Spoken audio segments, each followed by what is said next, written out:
sango ya Congo. Edino, image. Edino, image. Edino, image. Edino, image. Edino, image. Edino, image.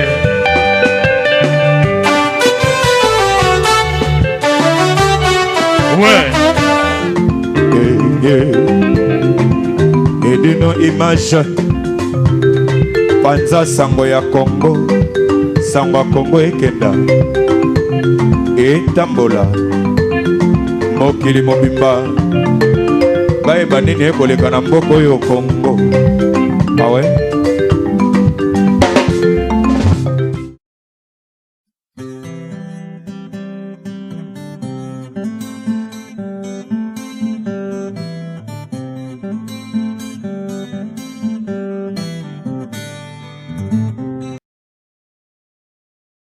Sangisi batune sika oyo zaye yo yanodi mataba oloba nini pona baye balandi yo baye okabula mawana yo longo na pesaka merci na bandeko balandi ngai vraiment merci pona bango matangi bandi lelo lobi pe samedi to sawa donc bato bazui moi temps ya lelo te ba ya lobby bon minga robeza te nazo remercier na bandeko balandi ngai la sœur nanga tika nga te sœur Mai président nanga Janifai président nanga Richard pire leg nanga Kinal bango batika nga ite Santiago partout tout ça pena ba Noëlla donc bato na zala na bango batika nga te lelo tout ça na bango longo tout ça lelo ti lobby donc ti le 27 jour ba kunda papa bongo to kuta sur na salle dimanche na tongo to kabwani merci.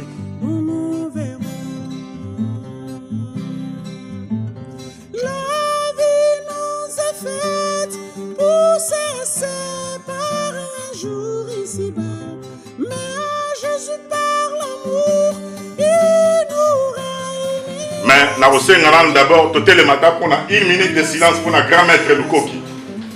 1 minute de silence.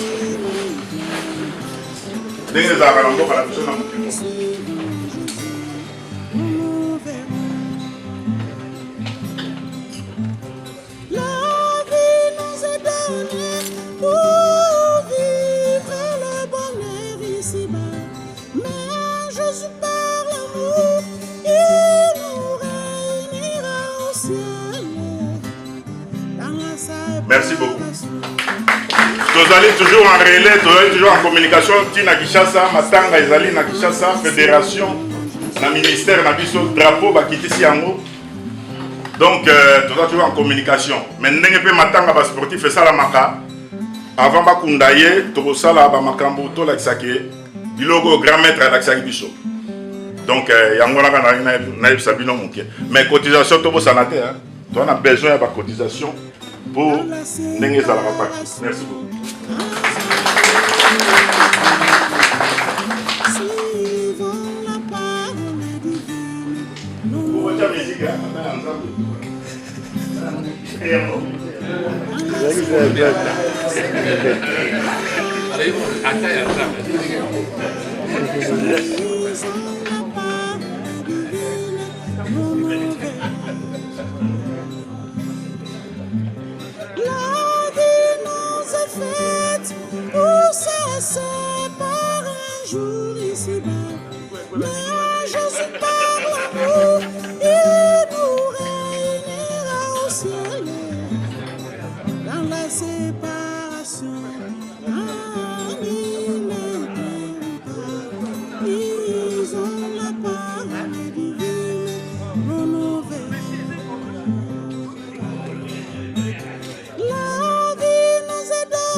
Oui, bonsoir.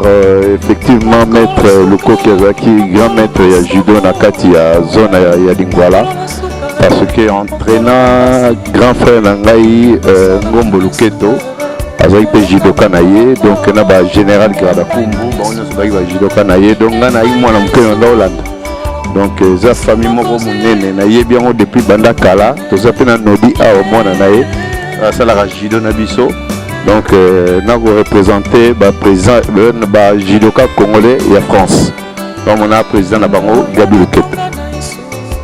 Merci. Et puis, vraiment, tu fais de grand maître le bon ending de Zalia. Donc, tu sangana qui na famille de judoka. Donc, normalement, tu fais samedi. Et puis, samedi prochain, vous allez enterrer.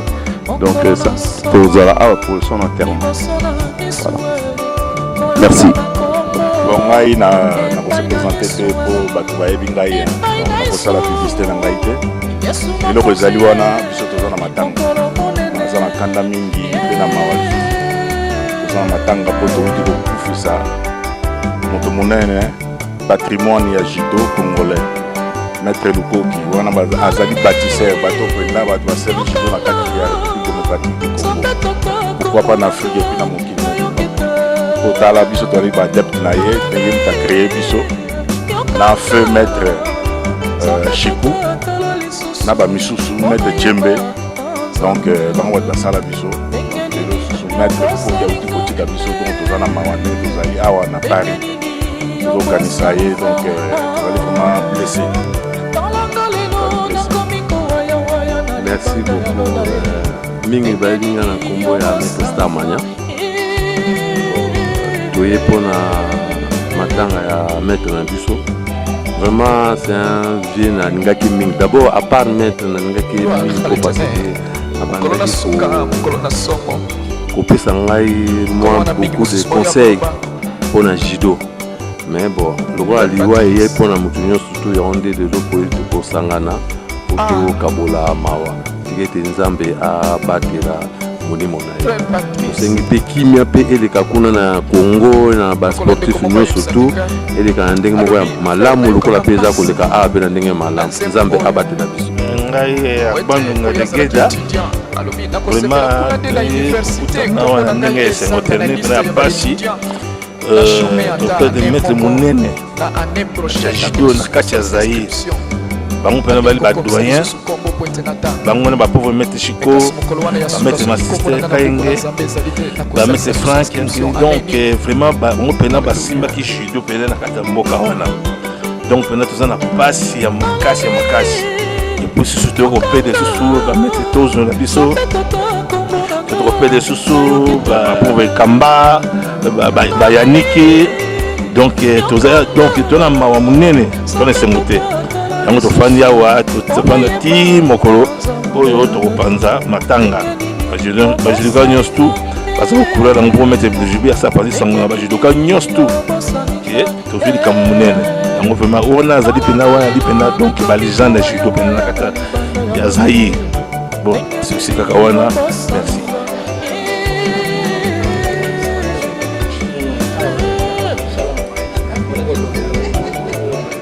Mon bon, maître Lukoki a purifié, après purifié, a grand frère, a père Nabiso, un des grands maîtres Yanini Yajido Rakine. Aujourd'hui, va mettre Lukoki, va mettre Choukou Batigi Biso. Aujourd'hui, va grand maître pour les judo, grand arbitre. Au moins, avec tout le respect, il y a montré Matanga Nayawa, Tangani Biso surtout, équipé de Lingwala, Barumbo, Gedate. Tant que judo, c'est la famille. Le monde va judoka surtout pour s'engager pour la matanga ya grand maître Lukoki.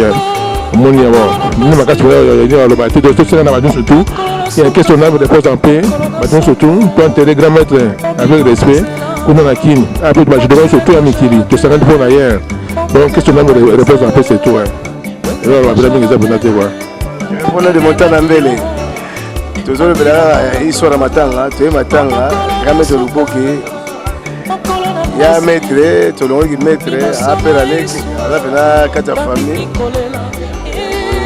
to fanda pour la cadre famille plaisir à trop. Bana même si Oya, le bis sur Mokolo, on s'assoit ensemble. Merci à trop pour nous faire la famille. Merci. Ouais, merci Edino Image pendant son Congo. Bon, les autres ça moi regret et puis ma copain de maître Luko qui a maître Mounene pour ébani partout dans le monde que non a confirmé la mastura il y a sport bani. Donc il faut qu'avoir ma pour naie pour y mettre Tikibiso. Bon, c'est tout lundi les Venamso Nodi Mataba et artiste comédien. Comme nous sommes des artistes comédiens, donc tout lundi Venamso Nodi Mataba. Donc on a présenté ma condoléance il y a trop la famille biologique il y a maître Lukoki. En tout cas, Matang et les Kankimia. Ninga Robezate, AP Makesonam, réponse à P. Donc voilà quoi. Osaka, tu continues Maloba. Merci beaucoup, on a passé Franco. Voilà Matang Ando Moni. Yanodi Mataba Autokufa la papa la Bonakine. Maître Autokufa, maître Lukoki. C'est tir noir. Yango tofandi ba maître ba musicien ba membre yango tofanda to la paire biso so ilongo voilà donc biso zali awa ba Richard Lukau et puis ba masa so ali banda ba to ba tentenda et les grands pétroliers yi pa ina matanga di banda au sur le téléphone ba 600 ça ba on to ba ali ba di banda donc to ka bla wana Nodi Mataba voilà merci. Nous avons la mawa ya dei, nous avons partagé mawa na Nodi Mataba. Merci. Ouais, donc la merci bonsoir na batutu. Donc je me présente Pichu Santiago. Donc moi na lingwala donc oza matanga na biso ya papa na biso. Papa Lukoki, maître Lukoki. Donc Camille Azaguna maître Camille. Donc, mes condoléances à toute la famille, donc Zubiso, Banalingwala tout, donc maître Luko qui te robot sanaté. Donc, mes condoléances à toute la famille, donc Zumatanga. Et puis, Nalandi sous grand frère Yangai, Nodi Mataba, Venodi, Tobeta na Wengel Paris. Donc, nous sommes toujours ensemble. Donc, mes condoléances à Lingwala, la famille sportive Nyoso, et puis la famille Lukoki. Merci. Mes condoléances dans la famille Mobimba. Oya Nodi, na ndenge maître Tito Tikabiso, que son âme repose en paix quoi. Bon, nazo kako kabola mawana ba camarade bandeko nyoso baebi maître Auto Tikabiso pe na Nodi, yango na se retrouver na minute awa. En tout cas, balobi ke to landa bato na tango pasi ke na tango bisengo ya koseka quoi. Donc le roi de Koazwa qui m'a cambo, et on a besoin de tout pour jouer moins terre en tout cas na c'est périming merci.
Hi baby, you are kufi baby grave.